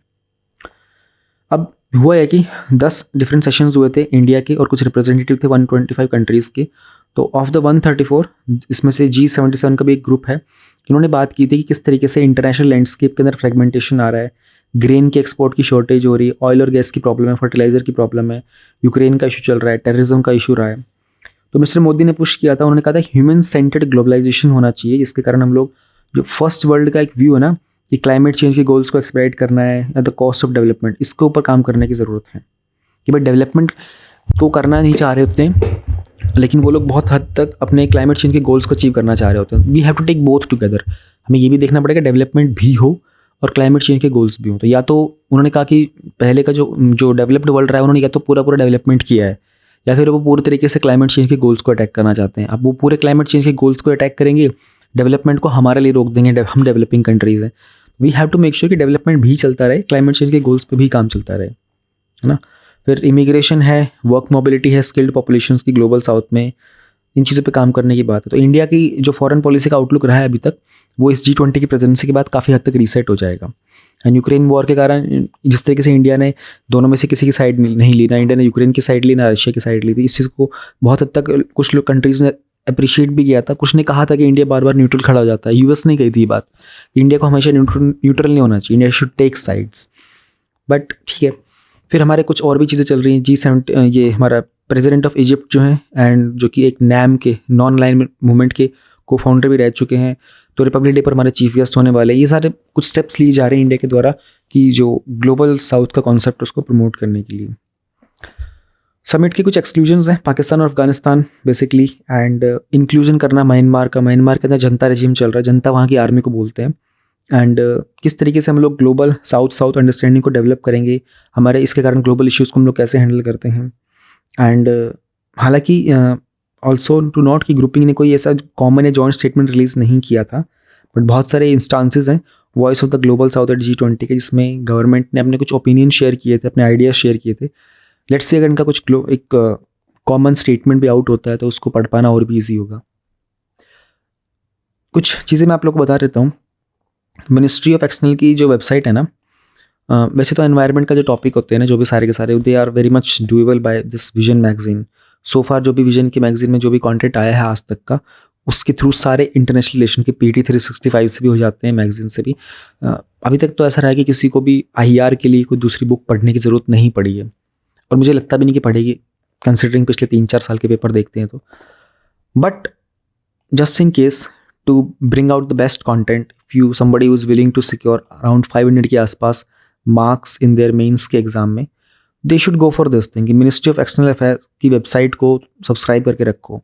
हर दिन इस मिनिस्ट्री की वेबसाइट के ऊपर कुछ ना कुछ प्रेस रिलीज आती रहती है, उसके एक स्टेटमेंट बनाते चलो. लाइक दिन में एक अगर आती तो एक लाइन में लिख लो छोटा सा कि अच्छा आज ये इवेंट हुआ था, ये पार्टनरशिप साइन की जर्मनी के साथ, ये फ्रांस के साथ की थी. क्यों मैं बता रहा हूँ, मेंस 2022 में ना एक क्वेश्चन आया था क्लीन एनर्जी को लेकर के इंडिया के क्या कुछ दूसरी कंट्री के साथ क्या रिलेशंस रहे हैं, कैसे दूसरी कंट्रीज इंडिया के जियोपॉलिटिकल सिनेरियो को चेंज करने में मदद करेंगी। अब उसमें ना आपके पास नंबर ऑफ एग्जांपल्स होने चाहिए कि इंडिया ने क्लीन एनर्जी को लेकर के कहाँ कहाँ एग्रीमेंट साइन किए थे। अब you will not find this thing very openly, है ना, बट आप जाकर मिनिस्ट्री की वेबसाइट पर देखोगे ना, तो अगर आप ईयरली उनकी ईयर की एनुअल रिपोर्ट पढ़ोगे तो उसमें से निकालना ईजी होता है, बट हिम्मत नहीं होती है, आप 200 पेज की रिपोर्ट पढ़ नहीं पाओगे, जितनी भी होती है 200-300 पेज की, I have no idea, but this is how you can it can main कि रोज़ वहाँ पर जाओ, 2 मिनट का टाइम लगाओ सिर्फ, और देखो कि आज की डेट में कोई इंपॉर्टेंट प्रेस रिलीज आई क्या। तो आपको वहाँ से बस कीवर्ड्स लेने होंगे, टाइटल्स लेने होंगे, बाकी तो जो टॉपिक आपका विजन की मैगजीन में आता है उससे भी आप कवर कर लोगे, but you need to bring out some examples, ये बात ध्यान में रखिएगा। टॉपिक है हमारे पास अगला, फोर्थ और फाइनल हमारा, जो फोर्थ नहीं पता नहीं कौन सा है, बट एडिटोरियल फाइनल है आज का, सो फिफ्थ है शायद ये, social equaliser. So while promoting the digital payments, care is needed to guard against cyber threats. Recently हुआ क्या था ना कि डिजिटल पेमेंट्स को प्रमोट करने के लिए हमारे कैबिनेट ने कहा था कि 2600 करोड़ के आसपास रुपए दिए जाएंगे। आरबीआई का ना एक विजन है हमारा, है ना, डिजिटल पेमेंट्स को लेकर के, पेमेंट्स विजन 2025 का एक डॉक्यूमेंट है जहाँ पर बात की जा रही थी कि किस तरीके से ये ऑनलाइन जो पेमेंट्स होती है ना हमारी इकोनॉमिक डेवलपमेंट में काम करेंगी, फाइनेंशियल स्टेबिलिटी भी लेके आएंगे और फाइनेंशियल इंक्लूजन भी इंप्रूव करेंगी। तो इंडिया का काफ़ी फोकस रहा था कि हम लोग अपने कुछ ऑल्टरनेटिव्स को और डीपन करें, ब्रॉडन करें, एंड जो बहुत widely accepted method of payment है वर्ल्ड वाइड का, कैश का, उसके मामले में भी थोड़ा काम करें हम लोग। तो बात यही की जा रही थी कि किस तरीके से हम लोग ट्रांजैक्शन के अंदर जो लगने वाली कॉस्ट होती है उसको रिड्यूस कर पाएंगे मेट्रो सिटीज़ वगैरह के अंदर, और इन सब के अंदर हमारा जो NPCI है, national payment corporation of India है, एंड UPI जो है, ये बहुत यूज़फुल रहे हैं। UPI के ऊपर, NPCI के ऊपर आपके पहले प्रीलिम्स में क्वेश्चन पूछा भी गया है, और आप लोग UPI तो लगभग सब लोग यूज़ करते ही होंगे। तो जो भी ट्रांजैक्शन इनेबलर होता है उसके बीच में और एक लिंचपिन की तरह काम करता है UPI। अब इस बात पर दो व्यूज़ तो नहीं हो सकते कि रैपिड और वाइड स्प्रेड अडॉप्शन हो डिजिटल पेमेंट्स का, और उसमें साथ में कुछ people to people banking system का फोल्ड भी होना चाहिए। अब इसमें हुआ ये है ना, हमको देखना पड़ेगा कि there was 71% jump in the volume and 55% increase in the value from a year earlier, है ना। तो और जो UPI की जो लास्ट मंथ की थी ना, वो थी around 54 times the transaction in December 2017। तो वी सी की डिजिटल ट्रांजेक्शन इंक्रीज हो रहे हैं, डिजिटल पेमेंट्स के मोड इंक्रीज हो रहे हैं, people are finding these things more convenient, है ना, और ये ट्रांसपेरेंट भी होता है बहुत हद तक, एंड ये आपको कैश कैरी नहीं करना पड़ता आपके वॉलेट के अंदर। आजकल तो मतलब आपको ना अपना वो वोटिंग कार्ड कैरी नहीं करना, आपको अपनी गाड़ी के डॉक्यूमेंट्स कैरी नहीं करने होते, आपको अपना आधार कार्ड भी कैरी करने की ज़रूरत नहीं, everything gets done within the DigiLocker app के अंदर अपना अपलोड करो, गवर्नमेंट के द्वारा अप्रूव्ड ऐप है, उन सारे डॉक्यूमेंट्स वहाँ से आप किसी को दिखा सकते हो, लाइसेंस वगैरह सब कुछ। तो वॉलेट कैरी करने की ज़रूरत नहीं है, एक सिंपल एक फ़ोन होना चाहिए आपके पास, और फ़ोन गुम हो जाए तो बहुत बड़ी समस्या है, ये भी प्रॉब्लम है। तो 2-3 नंबर आपको याद भी होने चाहिए अपने आसपास घर वालों के, एंड कुछ इमरजेंसी में आपको ईमेल आईडी का कैसे करना है कि जस्ट इन केस कहीं से ईमेल आईडी के थ्रू फ़ोन ब्लॉक करना, वो एक अलग मुद्दा है। बट यहाँ पर गवर्नमेंट बात कर रही है कि ऐसे हम लोग बैंकिंग सेक्टर के अंदर अपना इस कॉन्सेप्ट को और प्रमोट कर सकते हैं। अब हुआ ये है ना कि जब से ये डिजिटल ट्रांजैक्शन वगैरह हुई थी ना, तो एक तो MDR था, मैंने आप लोगों को 2-3 दिन पहले पढ़ाया भी था, मर्चेंट डिस्काउंट रेट जो होता था, क्योंकि मर्चेंट्स को कुछ डिस्काउंट रेट देना पड़ता था बैंक्स वगैरह, क्योंकि उनका वो प्लेटफॉर्म इस्तेमाल कर रहे थे। गवर्नमेंट ने इसको वेव ऑफ करने की बात भी की थी। इससे क्या होता है कि बैंक्स के पास थोड़ा सा मॉनेटरी एक्यूमुलेशन नहीं हो पा रहा था। अब गवर्नमेंट ने कहा कि हम लोग 26 करोड़ के आसपास लगाएंगे आप लोगों के इसमें, और उससे आप लोगों के बैंक को सपोर्ट भी मिलेगा, एंड डिजिटल पेमेंट्स इंक्रीज होंगे, नंबर ऑफ पेमेंट्स ज़्यादा होती है, क्योंकि बैंक को ना वो पूरा का पूरा इंफ्रास्ट्रक्चर सेटअप करने में बड़ा पैसा लगाना पड़ता है। देखते हैं अगर हम कुछ फिनटेक कंपनीज होती हैं तो वो उनको इतना खर्चा करना नहीं पड़ता, इतना बैंक को उस पूरे सिस्टम को सेटअप करने में करना पड़ता है, उसकी सर्विसेज पे काम करना, उसके लिए नए एम्प्लॉयज़ लगाना, उनकी ट्रेनिंग करना, उसका बहुत महंगा पड़ता है इकोसिस्टम वो। तो गवर्नमेंट इसलिए कुछ पेमेंट्स को लेकर के इस तरह के पैकेजेस लेके आती रहती है बैंकिंग सिस्टम के लिए, उनमें इन्वेस्टमेंट करने के लिए, कि इंसेंटिव वगैरह के तौर पर दिया जाएगा ये। तो यही था। बाकी इंपॉर्टेंट ये था कि कुछ चैलेंजेस हैं, साइबर थ्रेट खासकर बहुत इंपॉर्टेंट चीज़ है फाइनेंशियल टर्म्स में, be very very vigilant about this thing. तो ये थे हमारे आज तक के सारे टॉपिक्स। अब हम लोग अपना एथिक्स का कवर करते हैं start. Let us cover the previous year questions of ethics. 2014 के क्वेश्चंस कर रहे हैं, 2013 के हम लोगों ने सारे कवर कर लिए थे। आज हम लोग 2014 के क्वेश्चन नंबर 7 और 8 करेंगे, तो थ्योरेटिकल सारे खत्म हो जाएंगे, फिर कल से हम लोग अपनी केस स्टडी स्टार्ट करेंगे। आप लोग इसे रेगुलरली कवर करते रहिए। PDF इस चीज़ की शेयर नहीं की जाती है, आप लोग यहीं पर सामने पढ़ते हुए उसे नोट डाउन कीजिए। तरीका वही होता है, मैं आपको हर दिन एडवांस के क्वेश्चंस बता देता हूँ पहले ही, हमेशा सीक्वेंस में ही चलेगा। मैंने पहले भी कहा था कि हो सकता है कभी बीच में वीडियो ना आए किसी कारण से, बट एथिक्स का सीक्वेंस सेम रहेगा, तो आप सीक्वेंस फॉलो कीजिए नेक्स्ट 2 क्वेश्चंस के आंसर पहले से लिख के रखिए, फिर जो यहाँ आपको पढ़ाया जा रहा है उसको आप मैच करने की कोशिश कीजिए। कुछ आपको लगे कि यहाँ पर और बेहतर हो सकता था तो उसे कमेंट सेक्शन में बता देना। लगे कि नहीं सब ठीक है और आपको कुछ उसमें से कॉपी करना हो, आप कॉपी करके आगे बढ़ सकते हो। Just create content for yourself, for your preparation. Let us move to question number 7। Question number 7 में बात की जा रही है what does accountability mean in the context of public services. Question को ब्रेक डाउन करने की कोशिश करो, जो पूछ रहा है ना उसको तोड़ो टुकड़ों के अंदर ताकि आप उसी को एड्रेस कर पाओ। What measures can be adopted to ensure, measures individual और कलेक्टिव अकाउंटेबिलिटी के भी with respect to public servants. तो वैसे देख रहे हैं तो टोटल क्वेश्चन के अगर हम लोग इसको मान लेते हैं तो टोटल क्वेश्चन के 2 पार्ट्स हैं। राइट, एक पार्ट ए है, एक पार्ट बी है। पार्ट ए के अंदर बेसिकली वो एक तरीके से डेफिनेशन के बारे में पूछ रहा है बहुत हद तक अकाउंटेबिलिटी की, और सेकंड पार्ट में कुछ मेजर्स पूछ रहा है। हर चीज़ में वो पब्लिक सर्विस और पब्लिक सर्वेंट को सेंट्रल कोर थीम मान के चल रहा है। तो ठीक है, उसी तरीके से आगे बढ़ने की कोशिश करेंगे। एम रखो 6-5-3 का। वैसे 7 मिनट चाहिए होते हैं 10 नंबर वाले क्वेश्चन के लिए। 10 नंबर वाले क्वेश्चन में आपको 2 पेज मिलते हैं। हमेशा मान के चलो जितने नंबर का क्वेश्चन होगा ना उसके अकॉर्डिंगली, यानी कि 5 मार्क्स होते हैं 1 पेज के आपको जो एग्जामिनर देता है। तो यानी कि अगर 2 पेज हैं मिल रहे हैं आपको तो 10 नंबर का क्वेश्चन है, 3 पेज मिल रहे तो 15 नंबर का क्वेश्चन है, 4 पेज मिल रहे तो 20 नंबर का क्वेश्चन होने वाला है। इस तरीके से देखते चला करो। कोशिश करो 10 नंबर वाले क्वेश्चन को 6 मिनट में सॉल्व करने की। जब 6 मिनट की तैयारी करोगे तो एग्जाम में 7 मिनट में सॉल्व कर पाओगे। कोशिश करो कम से कम 5 पॉइंट्स लिखने की। यहाँ पर दिक्कत आती है ना, लोग 2-3 लिख के छोड़ देते हैं, उससे बात नहीं बनेगी। कोशिश करो उन 5 पॉइंट्स में 3 डायमेंशन को टच करने की। ये प्रैक्टिस करना पड़ता है, प्रैक्टिस कर करके ये हो जाता है, आसान होता है। तो क्वेश्चन था हमारे पास, हम लोग सबसे पहले बात करें accountability in the public service. उसने यही पूछा है अकाउंटेबिलिटी इन पब्लिक सर्विस, तो हमने पहली लाइन से वही डिफाइन कर दिया। It means that public servant is answerable for the performance of task assigned. Fine, Hindi में इसको बोलते हैं जवाबदेही। एग्जाम्पल दे देते हैं, if the task assigned is selection of beneficiaries from a scheme then accountability will imply whether the selection is on the basis of criteria and following the procedures laid down in the timely manner within the budget specified. तो हमने definition भी दे दी, हमने एक example भी दे दिया। इसके कुछ types होते हैं। एक होता है अपवर्ड अकाउंटेबिलिटी, यानी कि जो एम्प्लॉयज़ होते हैं वो अकाउंटेबल होते हैं अपनी ऑर्गेनाइजेशन के हेड को। एक होता है downward accountability, organisation being accountable to employees. Third होता है horizontal accountability, inter departmental accountability, जिसे हम लोगों ने कवर किया था ना आज के रिवीजन में, हॉरिजॉन्टल रिजर्वेशन को। उसी तरीके से हॉरिजॉन्टल अकाउंटेबिलिटी भी होता है। एक होता है सोशल अकाउंटेबिलिटी, आप जवाब दे हो लोगों को, जैसे पॉलिटिशियंस जो होते हैं ना, they are socially accountable to the citizens of the country. अब देखोगे तो हम लोगों ने अकाउंटेबिलिटी की डेफिनेशन दी, एग्जाम्पल दे, उसको कुछ टाइप्स बताए। टाइप्स पे भी इस बात का ध्यान रखा गया है कि पब्लिक सर्विस वाले टाइप बताने हैं। ठीक है, तो क्वेश्चन का पार्ट 1 बहुत हद तक कवर कर लिया हम लोगों ने। Always maintain the track with the question, कुछ इधर तो डिविएट नहीं होना है। It's very easy to deviate, बहुत आसानी से हम लोग डिविएट हो जाते हैं, तो बार बार टुकड़ों में तोड़ तोड़ के चलो उसे। सेकेंड पार्ट में उसने कहा थी measures with respect to, 2 major पूछे थे, एक उसने इंडिविजुअल का पूछा था और एक कलेक्टिव अकाउंटेबिलिटी का। ठीक है, उसको एड्रेस करते हैं। पहले हम लोग 5 पॉइंट्स देंगे measure to ensure individual accountability, फिर हम लोग 4 पॉइंट देंगे मेजर फॉर कलेक्टिव अकाउंटेबिलिटी, और लास्ट में इसको कंक्लूड कर देंगे। ऑलराइट, इंडिविजुअल अकाउंटेबिलिटी के परफॉर्मेंस बेस्ड अप्रेजल होना चाहिए आपका, प्रमोशंस होगा, पोस्टिंग्स एंड ट्रांसफर्स, फिर supervision by seniors, departmental inquiry और इंस्पेक्शन होनी चाहिए, official discharge of functions, RTI हो गया, clearly codifying the questions like accountability for what, to who and cost time etcetera. ये कुछ तरीके हो सकते हैं जिससे एक इंसान इंडिविजुअली अकाउंटेबल हो सकता है। फिर जब हम बात करते हैं कलेक्टिव की, तो कलेक्टिव अकाउंटेबिलिटी के लिए हमको कोड ऑफ एथिक्स की रिक्वायरमेंट है, कोड ऑफ कंडक्ट की, सिटीजन चार्टर होना चाहिए इंप्लीमेंटेशन के लिए हर ऑर्गेनाइजेशन में, सोशल ऑडिटिंग के डिपार्टमेंट्स होने चाहिए जैसे मनरेगा में होते हैं, ई गवर्नेंस के इनिशिएटिव्स होने चाहिए जैसे ई कोर्ट होता है। इससे हम लोग कलेक्टिव अकाउंटेबिलिटी मेंटेन कर सकते हैं। कंक्लूजन में, hence accountability in public service ensures transparency, efficiency and good governance. Keyword है मेजर, तो इनको बॉक्स में भी डाल सकते हो।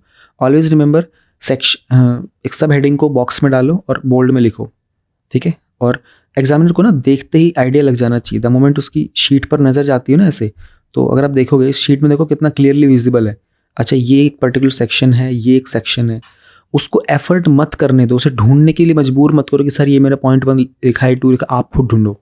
You make it easy for the examiner कि सर मैंने आपके लिए इतना ईजी कर दिया है, आपको मैंने बता दी ये एक सेक्शन है, ये आपने एग्जाम क्वेश्चन में पूछा है, आपने ये भी पूछा है क्वेश्चन में। ठीक है, और आपने अकाउंटेबिलिटी के बारे में पूछा, आपने टाइप्स पूछे नहीं थे, लेकिन आपने जैसा क्वेश्चन दिया था एक पार्ट में, तो मैंने माना कि 5 नंबर इसके पूरे होंगे, तो 5 नंबर के हिसाब से मैंने डेफिनेशन दे दी आपको, मैंने एग्जाम्पल दे दिया, मैंने इसके टाइप से बता दिया आपको. Make it as convenient as possible for the examiner. Then हमारा 8th क्वेश्चन है यहाँ पर. We are witnessing increasing instances of sexual violence against women in the country. Despite the existing legal provisions against it, number of such instances is on the rise. Suggest करो some innovative measures to tackle this menace. Alright, उसने एक situation बताई है कि हमारी country के अंदर sexual violence जो है वो यौन अपराध जो बढ़ रहा है महिलाओं के खिलाफ में. तो उसमें कह रहा है कि हमारे पास बहुत सारे कानूनी प्रावधान भी हैं, उसके बावजूद भी ऐसी जो घटनाएं हैं ये लगातार बढ़ती जा रही हैं. तो उसने सिचुएशन दी, तो हम लोग सिचुएशन का कुछ डेटा यहाँ पर मेंशन करेंगे, कुछ उसके बारे में बात करेंगे. सेकंड, उसने पूछा कि भैया कुछ इनोवेटिव मेजर्स बता दो मुझको अब. ऑलराइट, वही हमारी सब स्ट्रैटेजी होने वाली है. सबसे पहले हम लोग स्टार्ट करेंगे. According to NCRB, crimes against women are on the rise in India. अब मैंने ना इसमें डेटा यहाँ पर लिखा नहीं जानबूझ के, क्योंकि डेटा जो है ना अपडेट होता रहता है. तो आई टेल यू, जहाँ पर भी आप नोट्स लिख रहे हो ना, ऐसी जगह पर ना हाईलाइट करते चलो अपने आंसर्स के अंदर, यहाँ पर मुझे अपडेटेड डेटा लिखना होगा. एग्जाम जब आपका मेंस का एग्जाम हो ना, उससे तकरीबन 1 सप्ताह पहले, 1 वीक पहले अपने सारे नोट्स में अपना डेटा अपडेट कर लेना. ब्लफ मत करना, बहुत बड़े मुसीबत में फंस जाओगे अगर आपने UPSC के एग्जाम में ब्लफ करके गलत डेटा लिख दिया. तो आपको लगेगा कि यार क्या फ़र्क पड़ता है एग्जामिनर को, थोड़ा बहुत 1-2 नंबर ऊपर नीचे होंगे. हाँ, आप ये कर सकते हो. मान लो फॉर एग्जाम्पल कहीं पर डेटा लिखा हुआ 79.67% का, आप उसको लिख सकते हो कि इट इज़ 80%. ऑलराइट, या फिर ऐसा होगा कि 67% लिखा हो तो आप उसको लिख सकते हो इट इज़ ऑलमोस्ट 70%. ये चीज़ अलाउड है, ठीक है. 79.67 को आप 80% लिख सकते हो, 67% को आप लिख सकते हो कि this is almost 70%, this much is allowed. But आप लिख रहे होते हो ना, ब्लफ कर रहे हो तो अपनी मर्जी से कुछ लिख रहे होते हो, वो भाई बहुत खतरनाक है. अगर एक भी एग्जामिनर को शक हो गया ना कि आपने डेटा ब्लफ किया हुआ है, तो भाई साहब वो समझ जाएगा इसने न जाने एग्जाम में कहाँ किया होगा. तो तुम्हारे फिर तो एग्जाम क्लियर होने से रहा बिल्कुल ही. तो हमने बताया कि NCRB के अकॉर्डिंगली महिलाओं के खिलाफ जो क्राइम है इंडिया में इंक्रीज़ हो रहा है. तो सेक्सुअल वायलेंस जो कि डोमेस्टिक भी है और वर्क प्लेस पर भी है, ऑनलाइन प्लेटफॉर्म्स पर भी, सोशल मीडिया पर भी. इसका कारण है patriarchy, lack of ethics, questionable upbringing and commodification of women. फिर हम लोग क्या कर सकते हैं, internalisation of crime by women themselves is also a problem. महिलाएं बहुत हद तक इस अपराध को छुपाने की भी कोशिश करती हैं. फिर हमारे पास कुछ लॉज हैं, गाइडलाइंस है, IPC के सेक्शंस हैं. Because of the mentioned reasons, कुछ पुअर इंप्लीमेंटेशन होता है इन लॉज का, that's why the crimes are on the rise.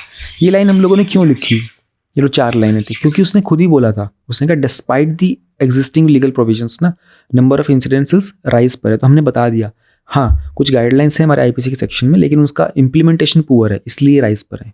You see every part of the question has to be addressed. खास करके जब स्टेटमेंट्स आते हैं ना, स्टेटमेंट के बारे में पक्का कुछ ना कुछ लिखो, पक्का, do not ignore the statement. फिर उसने कहा था इनोवेटिव मेजर दे दो इस मैंने इसको टैकल करने के लिए. तो हम लोग कुछ कितने 7-8 पॉइंट दे देते हैं, 7 पॉइंट दे देते हैं, और फिर उसमें कुछ एथिकल और वैल्यू लेडन मेजर्स भी बता देते हैं. जैसे कि विमेन एम्पावरमेंट होना चाहिए, जिसमें विमेन ही उसको टैकल करेंगी, जिसको इंटरनलाइजेशन ऑफ क्राइम को विमेन ही टैकल करेंगी. ये एक इनोवेटिव चीज़ है. अक्सर क्या होता है कि मेन को बोला जाता है कि आप टैकल करो विमेन एम्पावरमेंट को, नहीं, the women should tackle them. फिर ध्यान रहिए, इनोवेटिव आइडियाज़ होने चाहिए, कॉमन आइडियाज़ नहीं चाहिए उनको. विमेन सेफ्टी रिलेटेड कुछ इमरजेंसी बटन्स लगाने चाहिए हम लोगों को, सेलफोन्स में, टैक्सीज़ में अलार्म्स होने चाहिए, है ना, जो कि लोकल पुलिस स्टेशन को इन्फॉर्म कर देंगे. फिर पब्लिक पुलिस की पार्टनरशिप होनी चाहिए ताकि ट्रस्ट और कोलैबोरेशन हो इस तरह के क्राइम को रोक करने के लिए. हम लोगों को विशाखा गाइडलाइंस इंप्लीमेंट करनी चाहिए सेक्सुअल हैरेसमेंट को काउंटर करने के लिए. वर्क प्लेसेस पे CCTV कैमराज होने ही होने चाहिए, और विमेन पुलिस स्टेशन होने चाहिए, है ना, विमेन फास्ट ट्रैक कोर्ट्स होने चाहिए. सोशल मीडिया के साथ हम लोगों को पार्टनरशिप करने की ज़रूरत है ऑनलाइन अब्यूज़ को हैंडल करने के लिए. फिर उसके जो सवाल थे ना वो तो ख़त्म हो गए, है ना. उसने जो पूछा था हमने बता दिया, सजेशन भी दे दी इनोवेटिव मेजर्स के भी. हमने अपनी साइड से उसको कुछ चीज़ें बतानी है. Ethics and the value laden measures. अगर हम लोग सोसाइटी को सेंसिटाइज करते हैं ना with respect to ethics and human values, तो हम लोग अच्छा स्टेप ले पाएंगे. पेरेंट्स का रोल बहुत महत्वपूर्ण होता है मेल चाइल्ड को वैल्यू एजुकेशन देने में. यार ये चीज़ ना बहुत ज़बरदस्त है. मैंने ये ऑब्जर्व की, हम लोग फ्रेंड सर्कल में बैठ के इसमें बहुत बातें करते थे. मेरा फ्रेंड सर्कल हमेशा से काफ़ी बड़ा रहा है, मेल्स फीमेल्स, हम लोग हर एज ग्रुप के, हर जब कॉलेज में रहे हैं तो बहुत बड़ा रहा है. हम लोगों ने इस पे बहुत बात की है इन टॉपिक्स के ऊपर, एंड इतने ज़बरदस्त इनोवेटिव आइडियाज़ और ऐसे एक्सपीरियंसेस सुनने को मिले थे ना.